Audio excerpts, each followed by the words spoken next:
આપ નેતા અને વિસાવદરના ધારાસભ્ય ગોપાલ ઇટાલિયાએ તેમના મત વિસ્તારમાં પ્રાકૃતિક ખેતી કરનારા ખેડૂતોને માર્કેટ મળે તે માટે એક ખેડૂતલક્ષી મીટિંગનું આયોજન કર્યું.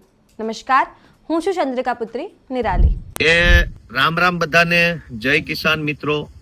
આજે હું અમારા વિસાવદર તાલુકાના મોટા કોટડા ગામના નલિનભાઈ સાવલિયાની વાડી અમે બધા ખેડૂતો ભેગા થયા છીએ. આજે અમારા વિસાવદર અને ભેસાણ તાલુકાની અંદર પ્રાકૃતિક ખેતી કરતા હોય એટલે કે ઓર્ગેનિક ફાર્મિંગ કરતા ખેડૂતોની એક મીટિંગનું આયોજન કર્યું હતું.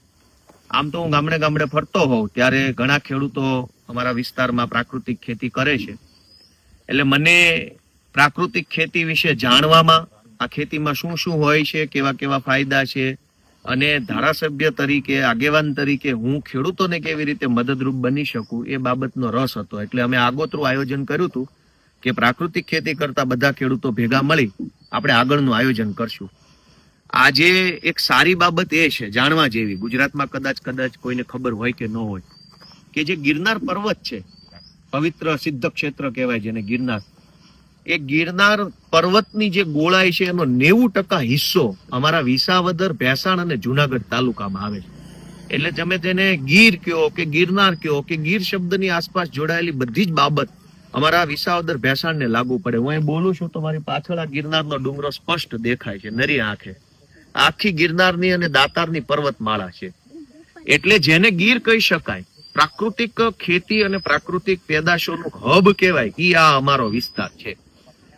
એટલે આજે અમે આ મીટિંગથી એવું નક્કી કર્યું કે પ્રાકૃતિક ખેતી કરતા ખેડૂતોને સારી મહેનત કરીને, એક તો અમારું આ જમીન જે છે એ બહુ ફળદ્રુપ છે, ઉપરથી ભગવાનની દયા છે, પાણી પણ સારું છે, જમીનના પેટાળમાં પર્વત છે, બાજુમાં સાસણનું આખું જંગલ છે, એ અમારા વિસાવદરની બાજુમાં આવે છે, આ બાજુ પણ જંગલ છે અમારે ભેસાણની બાજુમાં, ચારો તરફ સારો એરિયા છે. એટલે અમે એવું નક્કી કર્યું કે આ ખેડૂતો અમારા જે પ્રાકૃતિક ખેતી કરે છે એ હજારો લોકોને ખબર જ નથી કે અહીંયા કોઈ ખેડૂતે મહેનત મજૂરી કરી અને દવા રસાયણ વગરના, કોઈએ રીંગણા પકવા છે, કોઈએ હળદર પકવી છે, કોઈએ જીરું પકવું છે, કોઈએ રાયડો, કોઈએ કાંગ, કોઈએ મગફળી, ઘણું બધું અહીંયા પાકે છે અને 100% ઓર્ગેનિક પાકે છે. પણ કોઈ શહેરોમાં કે કોઈ વિધા વિસ્તારોમાં પબ્લિકને ખબર જ નથી કે અહીંયા વિસાવદર, ભેસાણમાં આટલું બધું થાય છે. આજે તો આટલા ખેડૂત આવ્યા છે, આમ તો બહુ મોટી સંખ્યામાં ખેડૂતો અહીંયા કામ કરે છે. પછી શું કે ખેડૂતો પોતાની રીતે મોબાઈલથી જેટલું આવડે એટલા વોટ્સએપથી વિડીયો બનાવી નાખે અને એ વિડીયો કોઈ જોવે અને આમને સામને ફોનથી પ્રોડક્ટ મંગાવી લે, એવી રીતે ચાલે છે. પણ આ વિસ્તારમાં ભગવાનની એટલી બધી દયા છે, મેં કીધું એમ જંગલ છે, પર્વત છે, નદીઓ છે, પાણી છે, ખેડૂતો બળુકા છે, મહેનત કરવામાં પાછા ન પડે એવા સક્ષમ આગેવાનો છે, પણ એમની પાસે માર્કેટ નથી. ધારો કે 100 મણ ઓર્ગેનિક ઘઉં પકવ્યા તો વેચવાના ક્યાં, કોઈને ખબર જ નથી. એટલે માર્કેટ ભાવે વેચાઈ જાય અને માણસના મોઢા સુધી સારા ઘઉં જાય નહીં. મહેનત કરી, માલ ઉગ્યો, બધું થઈ ગયું, પણ એ માલ જેને ઈચ્છા છે ઓર્ગેનિક ખાવાની એના સુધી પહોંચ્યો નહીં. એટલે આજે અમે પહેલી મીટિંગ કરી છે. આવનારા દિવસોમાં બીજી મીટિંગ પાછી અમારે અહીંયા મોટા કોટડા ગામની આસપાસમાં ક્યાંક રાખશું, જેમાં વિસાવદર, ભેસાણના ખેડૂતો બધા ઓર્ગેનિક ખેતી કરતા ખેડૂતો ભેગા મળી અને માર્કેટ કેવી રીતે આનું ઊભું કરવું એના ઉપર અમે એક આખો વિચાર રજૂ કરી રહ્યા છીએ. અમારા બધાનો સહિયારો પ્રયાસ છે, એમાં હું નિમિત્ત બનવા માંગુ છું, બાકી મૂળ મહેનત ખેડૂતોની છે. ઈચ્છા અને આશા એવી છે કે કંઈક મોટું પ્લેટફોર્મ ઊભું થાય અહીં વિસાવદર, ભેસાણમાંથી, અને પ્લેટફોર્મ ભવિષ્યમાં એવડું મોટું બને કે ગુજરાતના અને અમારા વિસ્તારના હજારો ખેડૂતો ઓર્ગેનિક ખેતી તરફ વળે, એને જેટલો પણ ખેત પેદાશ થાય એ બધું સારા ભાવથી વેચાય, લોકોને સારું ખાવાનું મળે અને ખેડૂતોને સારું એનું વળતર મળે, વત્તા જમીન શુદ્ધિકરણ થાય.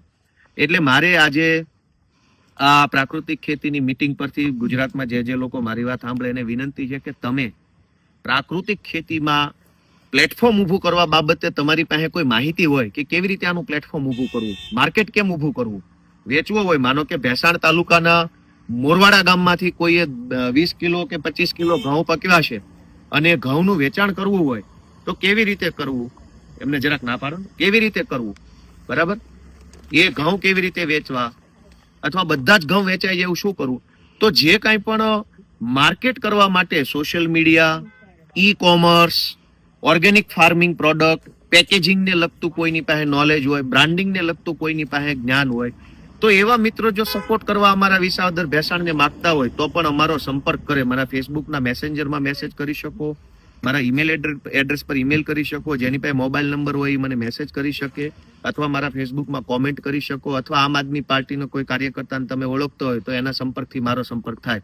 પણ ગુજરાતમાં જે લોકોને ઓર્ગેનિક પ્રોડક્ટનું માર્કેટિંગ કરવામાં, પેકેજિંગ કરવામાં, એનું બ્રાન્ડિંગ કરવામાં, એનું ઈ કોમર્સના માધ્યમથી પ્લેટફોર્મ પરથી ઓનલાઈન સેલિંગ કરવામાં, એવું સેલિંગ પ્લેટફોર્મ ડેવલપ કરવામાં, વિડીયોગ્રાફી કરી અમારા ખેડૂતોની પ્રોડક્ટની, ખેતીની, જમીનની, એમનું પોતાનું નેચરલ વર્ઝન એ બોલી શકે કે કેવી રીતે ખેતી કરે છે એવી વિડીયોગ્રાફી કરવામાં, આવા ફિલ્ડમાં જેની પાસે આવડત હોય અથવા એની પાસે એવો કોઈ વેપાર કરતા હોય તો જરાક અમારા સંપર્ક કરે. આવનારા દિવસોમાં અમારે અહીં વિસાવદર ભેસાણમાંથી પ્રયત્ન એવો કરવો છે કે અહીંથી કંઈક મોટું સારું એવું ઓર્ગેનિક ફાર્મિંગને લગતું પ્લેટફોર્મ ઊભું થાય, ખેડૂતો પોતાનો બધો પ્રોડક્ટ વેચી શકે. અત્યારે તો તમે ગોપાલ ઇટાલિયાની આ માંગ વિશે શું વિચારો છો? કમેન્ટ કરીને જણાવો. અત્યાર માટે બસ આટલું જ. સમાચારને લગતી વધુ અપડેટ્સ માટે અમારી વેબસાઇટ www.gujaratplus.in પર પણ માહિતી મેળવી શકો છો. ધન્યવાદ.